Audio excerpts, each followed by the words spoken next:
Hello বন্ধুরা, কেমন আছো সবাই? আশা করি তোমরা সবাই খুব ভালো সুস্থ আছো। তো আজকে ভিডিওতে কথা বলতে যাচ্ছি, ফেলু বক্সির অফিসিয়াল টিজার চলে এসছে, ডিরেক্টেড বাই দেবরাজ সিনহা, এবং এই সিনেমাটা বড় পর্দায় 17th of জানুয়ারি রিলিজ করতে যাচ্ছে। তো টিজারটা দেখলাম, এখানে মেইন যে মুখ্য চরিত্র আছে, তো এটা কিন্তু অনেক জায়গায় একটা ফার্স্ট লুক পোস্টারও বেরিয়েছিল। তো এখানে মেইন চরিত্র ফেলু বক্সি ক্যারেক্টারটা প্লে করতে চলেছে আমাদের সোম চক্রবর্তী, এবং তার সাথে সাপোর্টিং রোলে আমরা দেখতে পাচ্ছি বাংলাদেশ থেকে পরিমণি রয়েছে, আমাদের এখান থেকে মধুমিতা সরকার রয়েছে, এছাড়া শাতফ ফিগার, পূজা সরকার, সুমন্ত মুখোপাধ্যায় সহ আরও অনেকে রয়েছে। টিজারে সবাইকে সেভাবে স্পেস দেওয়া যায়নি, তবে কয়েকটা ক্যারেক্টার আমাদেরকে রিভিল করা হয়েছে।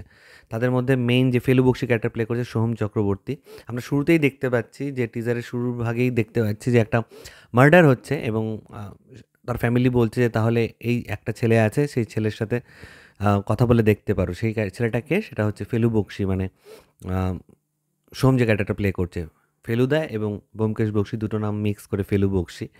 তো এই কেসটা সে হাতে নেয়, এবং পরপর আরও হয়তো কিছু মার্ডার হয়, এবং মধুমিতা সরকার রয়েছে তার পার্টনার হিসেবে এখানে আমরা দেখতে পাচ্ছি, এবং যে ফ্যামিলিতে খুন হয়েছে সেই ফ্যামিলির মেম্বার বা তার ওয়াইফ হয়তো পরিমণি।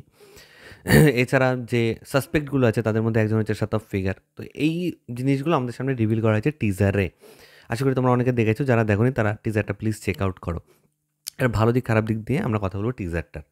সব ফার্স্ট আমি বলবো যে হ্যাঁ, এই যে গোয়েন্দা গল্প, এই গোয়েন্দা গল্প মাঝে মাঝে আনতে হবে আমাদের। মাঝখানে একটা সময় খুব রেগুলার বেসিস হচ্ছিল, কিন্তু পরবর্তীতে দেখো কিন্তু অনেকটাই কমে গেছে, ওটিটিতে মেনলি চলে গেছে ফেলুদা আমাদের।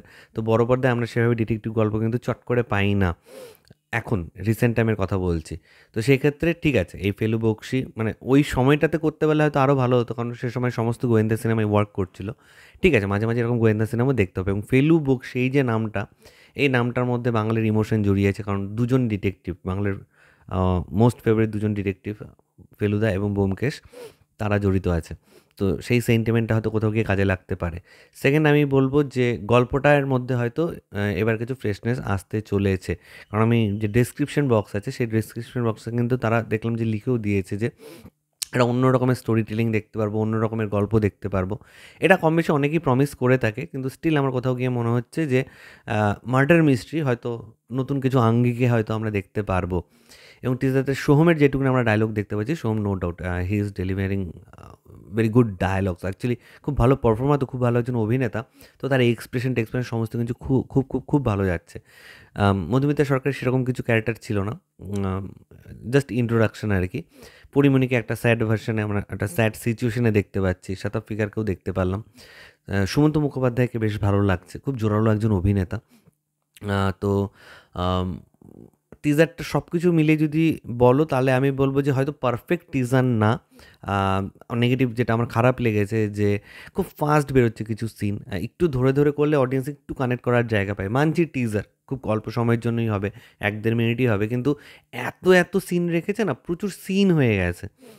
আমার মনে হয় সিন আরও একটু কমিয়ে সিনগুলো যদি আর একটু স্পেস দাও, সিনগুলো যদি আর একটু স্পেস পেতো, তাহলে হয়তো আরও বেটার লাগতো টিজারটা দেখতে। আমার কোথাও গিয়ে মনে হচ্ছে খুব ফাস্ট ফাস্ট ফাস্ট, মানে just for example directed by Debraj Sinha, এই লেখাটাও তোমার ফ্র্যাকশন অফ সেকেন্ডে এসে বেরিয়ে যাচ্ছে আর কি, এত কাটিং বসিয়েছে আর কি। তো এডিটের দিকে একটু নজর দেওয়া উচিত ছিল, এটা আমার পার্সোনাল ওপিনিয়ন মনে হয়েছে। তবে আমার মনে হচ্ছে সিনেমাটা ভালো হতে পারে, কোথাও গিয়ে সেই ভাইবটা কিন্তু আমার মধ্যে এসছে আর কি, যে মনে হচ্ছে ফ্রেশ কিছু মানে স্টোরি প্লট থাকতে পারে এটার মধ্যে। সো তোমরা যারা টিজারটা দেখে নিয়েছো, প্লিজ কমেন্ট করে জানাও তোমাদের কার কেমন লেগেছে। আর যারা দেখোনি তাদেরকে তো রিকোয়েস্ট করছি, প্লিজ টিজারটা দেখো।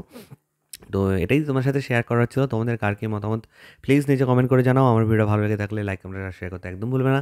চ্যানেলকে যারা প্রথমবার দেখছো, নিচে যে রেড সাবস্ক্রাইব বাটনটা আছে সেখানে ক্লিক করে নাও, পাশে একটা বেল আইকন আছে সেখানে ক্লিক করে অল অপশনে ক্লিক করে নাও। ঠিক আছে বন্ধুরা, ভালো থেকো সবাই, সাবধানে থেকো সবাই, love you all, take care.